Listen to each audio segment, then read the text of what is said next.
Bismillahirrahmanirrahim. Assalamualaikum warahmatullahi wabarakatuh. Innal hamdalillah nahmaduhu wa nasta'inuhu wa nastaghfiruh wa na'udzu billahi min shururi anfusina wa min sayyiati a'malina. Man yahdihillahu fala mudilla lahu wa man yudlilhu fala hadiya lahu.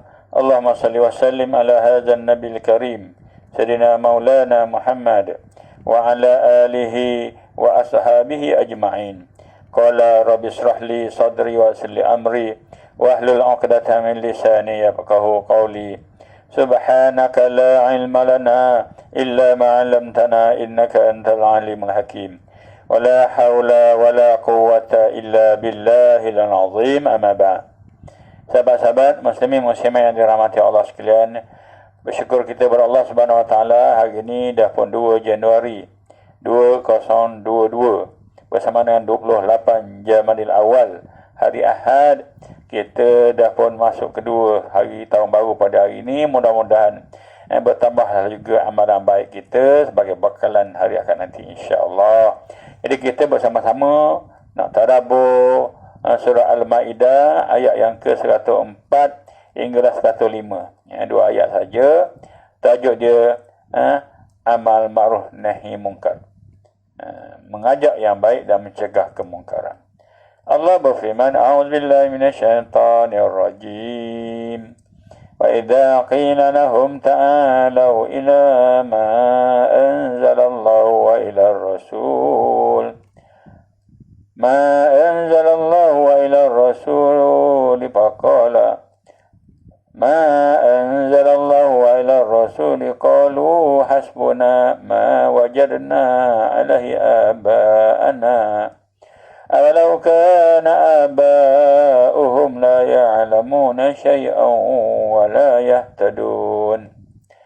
Yang bermaksud, apabila dikatakan kepada mereka, wa idza qila lahum ta'alu ila ma anzalallah, marilah kamu mengikut kepada hukum-hukum yang diturunkan oleh Allah dan kepada Rasul.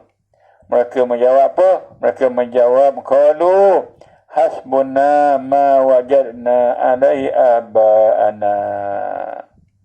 Mereka menjawab, memadiklah kami, memadiklah bagi kami daripada nenek moyang kami.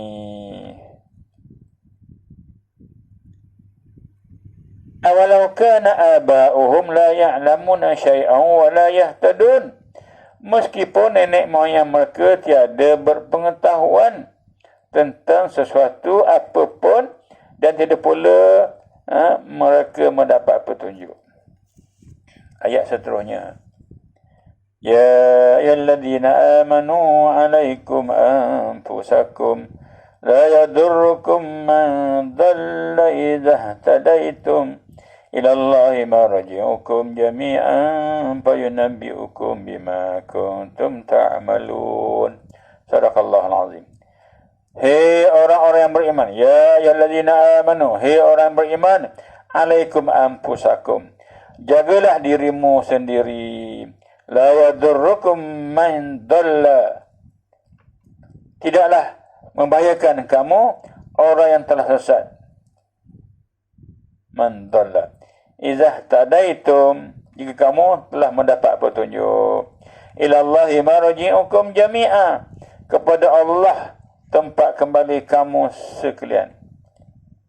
Fayunabbi'ukum bima kuntum ta'malun, maka dialah, ini Allah lah yang akan menceritakan kepada kamu akan apa-apa yang kamu kerjakan.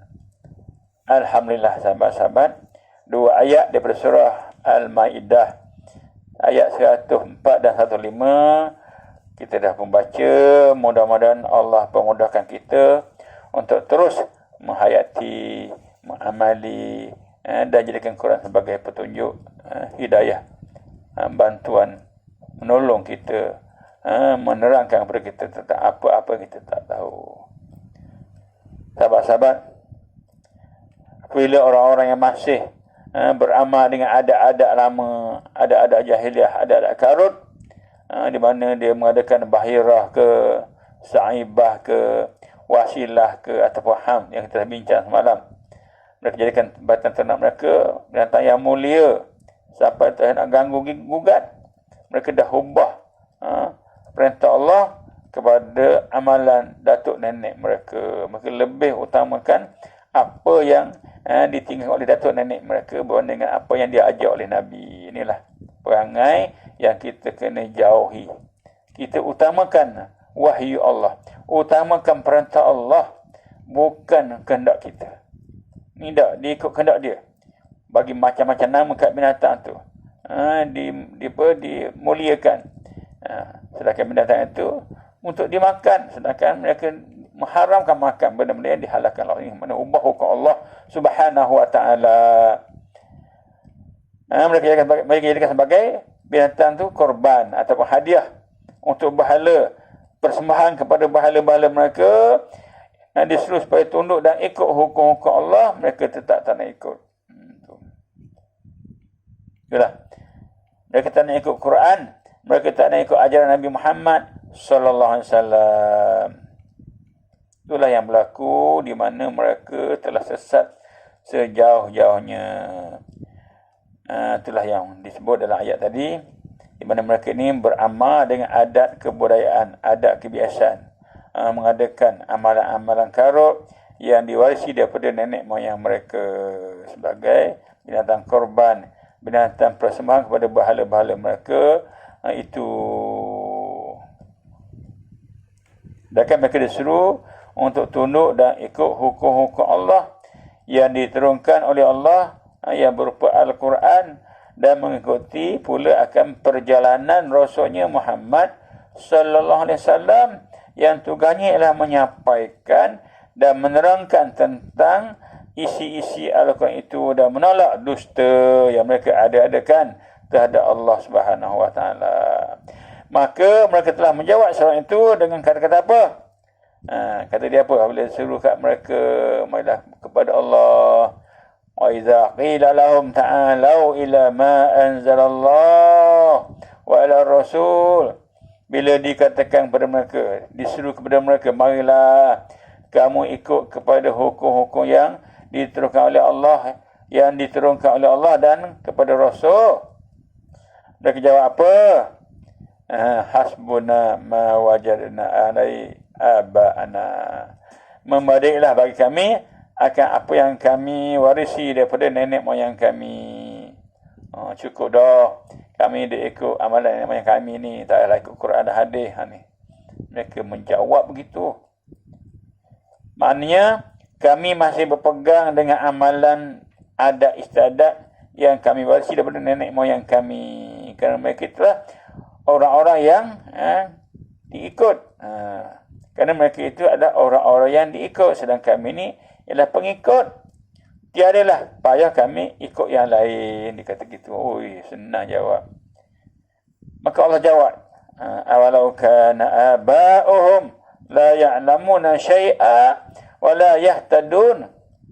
Ini. Sadaqallahul azim. Allah jawab apa? Meskipun nenek moyang kamu tu tak tahu apa satu, tak ada ilmu tentang apa pun dan tidak pula mendapat petunjuk. Tam bodoh belaka maknanya. Di mana alangkah ganjanya sikap kamu ni menjadi pengikut sebagai pok turut saja kepada nenek moyang mereka yang tak tahu apa satu, yang jahil tu, yang sesat tu. Itulah. Sedangkan mereka itu tergolong dalam lembah kesesatan, lembah kejahilan, lembah yang menghinakan.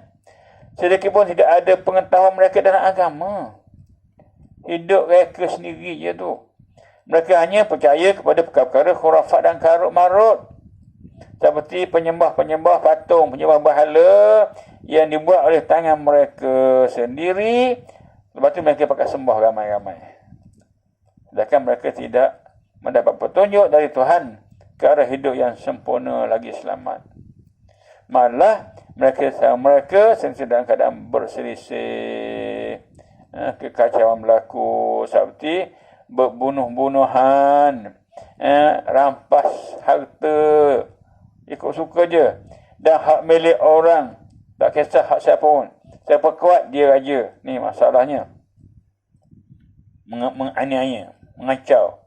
Mereka menindas golongan lemah seperti menganiaya wanita, makan harta anak yatim, serta mengamalkan adat kebiasaan mereka yang sangat kejam, iaitu menanam anak perempuan hidup-hidup. Ni amalan kejam ni. Tanah anak perempuan mereka hidup-hidup. Itulah amalan yang mereka warisi daripada nenek moyang mereka yang langsung tidak ada ilmu, tak ada pengetahuan dalam bab agama. Adakah orang yang begini, orang begini buruk perangannya dan begini terendah peradabannya yang layak untuk jadi ikutan? Perangan itu kena ikut. Tak nanam, bunuh orang, bergaduh, minum haram, berjudi, macam-macam benda mungkar. Itu ke yang patut diikut. Sudah barang tentu ikutan mereka itu tak terpakai. Mereka hanyut semuanya, dan sikap yang begitu amatlah pelik, dan ingat akan dihukum oleh Allah dengan hukum yang sangat menyakitkan. Inilah sahabat-sahabat ingatan Allah. Jangan jadi pak turun. Sedangkan mereka hanya ikut je apa yang diamalkan oleh datuk nenek moyang mereka yang dulu. Sedangkan nenek moyang mereka tak kerti apa pun. Mereka sesat dan kamu ikut juga, dua-dua sesat. Ayat seterusnya. Ya ayyuhallazina amanu alaikum anfusakum. Hei orang yang beriman, jaga diri. Jaga dirimu. La yadurrukum man dhalla idza tadaitum ila Allahi marji'ukum jami'a fa yunabbi'ukum bima kuntum ta'malun. Jagalah dirimu sendiri. Tiadalah membahayakan kamu orang-orang yang telah sesat jika kamu telah mendapat petunjuk. Kepada Allah tempat kembali kamu semua, maka dialah yang akan menceritakan kepada kamu akan apa-apa yang kamu kerjakan. Sahabat-sahabat, ayat yang berbunyi, Ya ayyuhalladzina amanu alaikum anfusakum. Sadaqallahul azim. Hei orang-orang yang beriman, jagalah dirimu sendiri. Mana para ulama telah mengatakan bahawa ayat ini merupakan perintah daripada Allah Subhanahu Wa Taala yang mempunyai pelbagai makna, iaitu hendaklah kamu, hei orang yang beriman, jaga diri, jangan sampai buat dosa. Dan jangan berterusan sama-sama buat maksiat. Hendaklah kamu pelihara dirimu dengan berusaha untuk lepaskannya daripada seksa Allah. Itu yang pertama. Dan fikirkanlah bagaimana caranya beramal yang dapat bertakarrub kepada Allah. Dekatkan diri kepada Allah. Bukan dengan cara namakan binatang dengan apa? Bahirah lah. Apa lagi tu? Bahirah, saibah, wasilah dan ilham. Itu bukan cara nak takarrub kepada Allah. Itu takarrub kepada syaitan tu. Jadi di sini Allah ajar bagaimana kamu nak menjadi orang yang takarrub kepada Allah. Supaya kamu jadi orang yang beruntung. Caranya ialah ikut Quran, ikut hadis, kamu akan beruntung. Betullah sebut lagi, la yadurrukum man dhalla idza tadaitum. La yadurrukum man dhalla idza tadaitum. Sadaqallahul azim. Tiadalah membahayakan kamu orang yang sesat jika kamu telah mendapat petunjuk. Maknanya tiadalah membahayakan kamu orang yang telah sesat disebabkan kekufurannya. Asalkan saja kamu mendapat petunjuk dan pimpinan daripada Allah Subhanahu Wa Taala, disebabkan kamu mentaati Allah dengan mengerjakan perkara-perkara yang diperintahkan oleh Allah dan jauhi larangannya. Orang yang beriman ikut perintah Allah, jauhi larangan Allah, tidak akan dapat apa-apa bahaya. La yadurrukum man dhalla idza tadaitum. Tak ada membahayakan kamu orang yang tiada membahayakan kamu orang yang sesat jika kamu telah mendapat petunjuk. Maksudnya ini ayat untuk menghibur Nabi dan orang mukmin supaya ikut kepada hukum-hukum Allah dan kepada hukum-hukum Rasul. Sedang mereka tiada mahu mengikut. Bahkan enggan dan engkar sama ada yang engkar itu daripada orang-orang ahli kitab maupun orang-orang musyrikin atau daripada golongan orang-orang Islam yang mendekati Allah. Ini. Jadi ayat ini menghiburkan orang yang beriman yang diseru supaya ikut kepada hukum-hukum Allah dan hukum-hukum yang Nabi seru. Tu. Sedangkan mereka itu tak nak ikut, ni orang kafir tak nak ikut. Enggan dan engkar. Tu. Engkar dengan kitab Allah, engkar dengan perintah Nabi. Ni. Hakim telah meriwayatkan dari Abi Sa'labah Al-Khashani tentang maksud ayat ini, diterangkannya bahawa Rasulullah SAW telah bersabda, "I'tamiru bil ma'ruf wa tanahaw 'anil munkar hatta iza ra'aita syuhan muta'an wa hawa muttabi'an wa dunya mu'assiratan wa ijaba kulli dhi ra'yin bi ra'yihi fa'alaika nafsak." Atau kama qala, kerjakan olehmu dengan menyuruh orang berbuat baik dan menegahnya dari berbuat kejahatan, hinggalah orang itu kepada yang keji tersangat gemanya, kepada hawa nafsu terlampau mengikutnya, kepada dunia teramat sayangnya, dan kepada fikiran sendiri masing-masing orang memegahkannya. Yang ini tidak menerima nasihat. Ketika itu maka jagalah dirimu. Jadi kesimpulannya, para ulama telah bersependapat bahawa seorang mukmin belumlah dikatakan mendapat petunjuk jika hanya berusaha memperbaiki dirinya saja, tidak mahu mengambil berat untuk memperbaiki orang lain. Kalau setakat ada nak jaga diri, tak kisah orang lain, para ulama kata bahawa orang macam ni belum dikatakan mendapat hidayah Allah. Jadi kita kena ada dua sifat. Pertama, jaga diri. Dua, kena larang orang buat benda salah. Mana ajak buat baik dan cegah buat benda salah. Kalau tidak, dikira masih lagi belum dikatakan mendapat petunjuk yang sebenarnya. Sehinggalah mereka ini ada sifat al-amru bil ma'ruf dan an-nahyi anil munkar, iaitu menyuruh buat baik dan mencegah daripada berbuat kejahatan. Kena ada amalan ni. Jadi bila ada kuasa, boleh dapat buat ni lah. Jadi kena ada kuasa, ada negara, ada kekuatan, boleh kita boleh menegakkan yang ma'ruf, ajak yang ma'ruf dan juga mencegah kemungkaran cara total, cara yang begitu terbaik.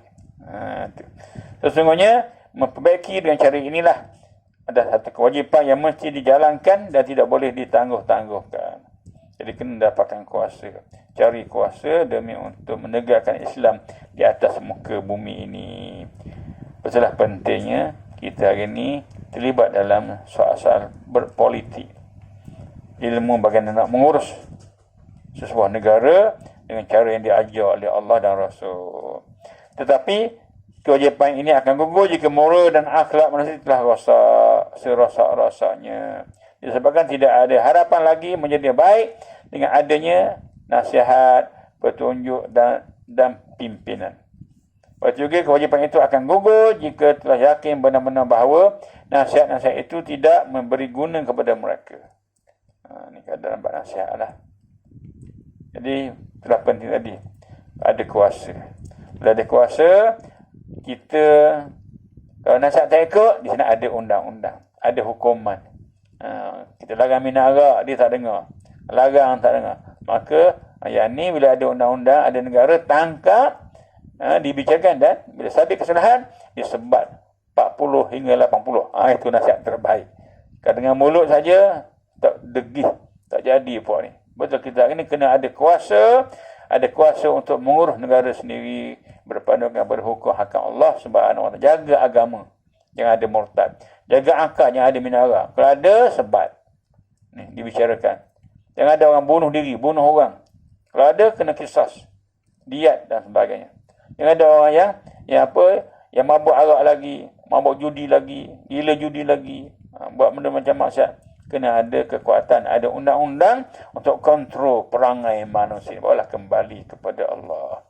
Itulah Nabi hijrah ke Madinah demi satu arahan kuasa yang Allah bagi dengan cara Allah. Nabi hijrah ke Madinah, jadi Madinah menjadi milik Islam, negara Islam yang pertama melaksanakan hukum hak Allah Subhanahu Wa Taala. Inilah yang kita kena tiru Nabi sebagai penunjuk jalan untuk kita ikut. Wa ma atakumur rasulu fakhuzuhu wa ma nahakum anhu fantahu. Apa-apa yang Nabi bawa ambil, apa yang Nabi larang tinggal. Jangan duk apa Nabi bawa kita buat, apa Nabi larang kita buat. Jangan cari pasal. Agama bukan main-main. Agama kena sungguh-sungguh, beriman dan bertakwa semata-mata limaratillah dengan penuh kesungguhan. Ilallahi marji'ukum jami'a fayunabbi'ukum bima kuntum ta'malun. Sadaqallahul azim.